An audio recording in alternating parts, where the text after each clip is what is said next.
Hello everyone, this is your guy Rajat Saxena from rajatstudio.com.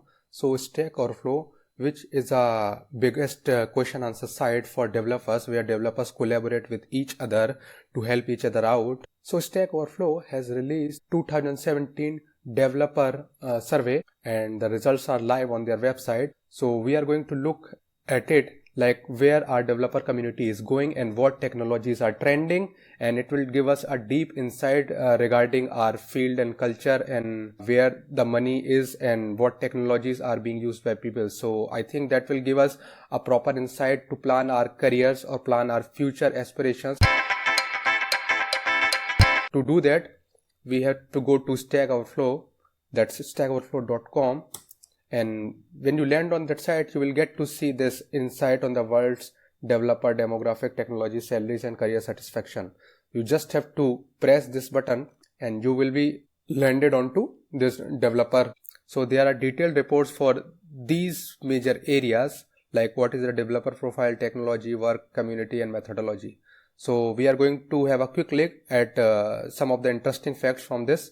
So first off, we are going to start with the developer profile. Okay, most of the developers out there are web developers, and next to that are desktop application developers. After that, there are mobile developers and database administrators and developer statistics and so on. So one thing I would like to point out is that if you are going to target for a job which has lower competition like quality assurance engineer, machine learning specialist, the salaries are going to be high because obviously there is less competition in these areas and there is severe cutthroat competition in web developer area because almost everyone who is working in computer field is aware of HTML, CSS, JavaScript, or even though they are not aware, there is this thing known as WordPress and all. So one can easily become a web developer, and since the threshold to entry is minimum in this field, so the competition is higher. So if you want to earn more, maybe you should try one of these branches, right? But if you are interested in these fields, you should go on and just do your thing, right? So let's move on. Now, what kind of web developers are there? Now there is this trend, full stack developer, which has been trending for the whole 2016. So full stack developers. Now most of the people identify themselves as full stack developers. What does full stack mean? It means they can handle the front end, the back end, and the server configuration as well. So they can create the website, design the algorithms, and even design the front end of the website, and they can just go on and host the website themselves as well. So that is it. And the next one is the backend developer and the other one is the front end developer. So mobile developers, as you can see that Android tops this chart because obviously Android operating system is kind of open source, and development tools for this platform are readily available like Android Studio, and plus you don't need premium devices like MacBooks to create applications for this operating system, right? But that is not the case in iOS. You need to have a MacBook to create iOS applications, right? So that is the case. But still, as you can read here, United States has a higher number of iOS developers as compared to Android developers. So let's move on. So this graph shows us for how many years the respondents who have responded to a survey have been coding for. So as you can see that many of the people have started within 4 years, and if you want to get to the numbers, it's 12.5% people learned coding in less than 4 years, and additional 1/8, that's 13.3, learned to code between 4 and 6 years. So there is a myth like, okay, who is proficient in programming must be coding for his entire life, and that is not quite true according to this developer survey. And there is this coding professionally tab, and I think you can go through it because I don't find anything interesting in this. So let's just skip it. And usual demographic things, obviously male developers rule this chart, but females are quickly catching up, and certainly more females are participating in coding these days. So we are going to see a rise in this number in future. So I'm very hopeful that our female developers will quickly take some part of the pie from our male developers, and let's see what happens then. Let's go to tech education. As you can see that most of the professional developers out there have bachelor's degree, and next to that is master's degree, right? So that is quite obvious, right? Like people go to college to acquire computer science degrees just to be a programmer, and certainly you can become a self-taught programmer if you are willing and determined enough, right? But most of the people go through this bachelor's degree route.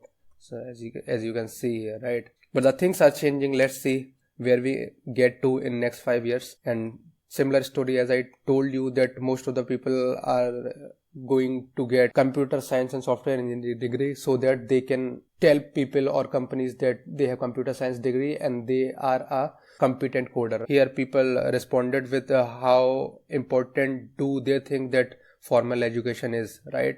So I certainly relate to it. Like in my computer science engineering, I never got the insight like why these algorithms are necessary, how can I actually use them in program, and why this agile methodology is necessary and something like that. Because most of the time in most of the university you stay oblivious to actual development until unless you are going to try something on your own, or you go for some internship in some good company. If you are going to rely solely on college education or something like academic education, you will always be oblivious to what software development actually is and how people do things and deploy production applications, right? So I quite agree to this chart. Like formal education is somewhat important. At least you will get to know that these kind of algorithms exist and this is the technologies to develop software, and these are all the methodologies people are using. But you won't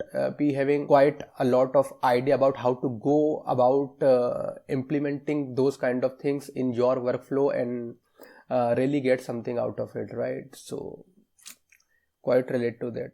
And other types of education, obviously I am also a self-taught developer kind of, because I have a computer science engineering degree, but I have learned almost 100% of the things on my own, because yeah, certainly I did this algorithms course in my engineering, but I never got the hold of all of these technologies and how to use them, right? But when I started actual software development, I explored the areas like how can I improve the performance of my software and all, and how can I test the things I am designing so that things don't fail out there when I deploy these applications in production. And that's when curiosity kind of led me to improve myself so that I can create better performing and optimized programs and well tested code which is easier for humans to read. So I can say that I am also a self-taught developer who is having computer science degree. It's kind of funny, but that is the thing, right? And people are learning many things from MOOCs and online courses, which you can also do. There are sites like Udemy, Udacity, and Coursera and edX, right? You can use those sites to upgrade your skills, and this is kind of beneficial for us developers who have full-time jobs, so that we don't have to leave our jobs to get a degree or to get an opportunity to upgrade our skills. And I think that online courses are kind of beneficial for us developers. So this graph shows ways developers teach themselves. So most of the developers go through official documentation, and second to that is Stack Overflow Q&A, obviously, because whenever you are stuck with a programming problem, you go on to Stack Overflow and ask a question. Now, most of the people think that to learn new technologies, you have to grab some books and go through each and every single page, which is not the case. You can learn many things online, and certainly I use some textbooks to upgrade my skills, hashtag CLRS and things like that. But yes, even I learn many things from online documentation and asking questions on Stack Overflow and something like that. I never traded any books. Okay. And non-stack community, yes, hashtag Quora and things like that. You can find many helpful folks on these websites. So boot camps, I don't have any experience with boot camps, to be very frank, because in India we don't find many boot camps around here, so I cannot say anything about it. But yes, I would like to start a boot camp on my own, because I really think that many Indian folks who are coming out of this computer science BTech course are not having any kind of idea about what actual software development is. I am thinking about starting a boot camp in India so that or I can help other people who are coming out as a computer science graduate and who don't actually have any kind of hands-on experience with software development, I mean actual software development, so that they can up their skills and they can be ready for their next developer role. I am probably trying to design a course for it so that it will make you at least beginner full stack developer or Android developer, because there is a need for it in Indian market and I really want to design one such course. So let's see how far I can go. Now, programming as a hobby. Seriously, nobody can force you to do stuff unless you are passionate about it, and programming requires quite a lot of passion from a person who is trying to cut into this field. What kind of learnings developer recommends? Same story, take online courses because it gives you a greater deal of flexibility. You can learn at your own pace. You don't have to go out there anywhere. You can just use your internet and laptop to learn stuff, and maybe you can try the next option as well, buy books and work through the exercises and evening courses. So I am learning React in the evening on my own, so maybe you can also do it. So let's move on to popular technologies. JavaScript, obviously, if you want to do anything, maybe you should have some experience with JavaScript because it is running everywhere. And if you want to learn JavaScript, maybe you can start following my playlist on learning JavaScript where I teach you JavaScript, right? And SQL, it is a language for databases, and seriously, I never thought that SQL is this much famous, but it has been doing it for a while now. And Java, right? Obviously Java is everywhere, right? Frameworks, right? So Node.js totally reigning this category, and there are things like that. And React is quickly catching up, and I'm quite interested about it. Similar is the case with Firebase. It's a database as a service provided by Google, and Xamarin is a cross-platform IDE so that you can create native code using C# and there are things like that. Okay, databases, right? So most of the production deployments are MySQL according to this graph, and nothing interesting here, right? So most loved programming language, it seems to be Rust. Like everybody's loving Rust, and JavaScript is sitting in the middle of this graph kind of, and Java is in the bottom half. Says quite a lot about where our world is heading in programming field, right? Most loved library is React, obviously, and the second one is Node.js, and similarly Firebase is catching up quickly. Most loved databases. Now Redis is running this chart. I don't know, but I have some hands-on experience with Redis, but I don't particularly love Redis. I like MongoDB more as compared to any of these databases. Now I have worked as Oracle database in the past, and I can clearly relate why it is the most dreaded database out there, right? Seriously, that thing is hard to manage. And let's move on to platforms. And Linux desktop is the most loved platforms for doing the development work. So let's talk about salaries, right? So what are the top paying technologies? It's Clojure that is running this chart, and where is JavaScript? So you can see that as there are too many JavaScript developers out there, so JavaScript is offering around $50,000 in worldwide salaries, and no Indian tab for these top paying technologies. So I cannot really tell you what's the scenario in India. Employment, like most of the developers are employed full time, and next to that are independent contractors, freelancers, and self-employed people. So that is all about this developer survey for the year 2017. So I hope that you have learned about famous technologies, famous databases, and what people are actually using,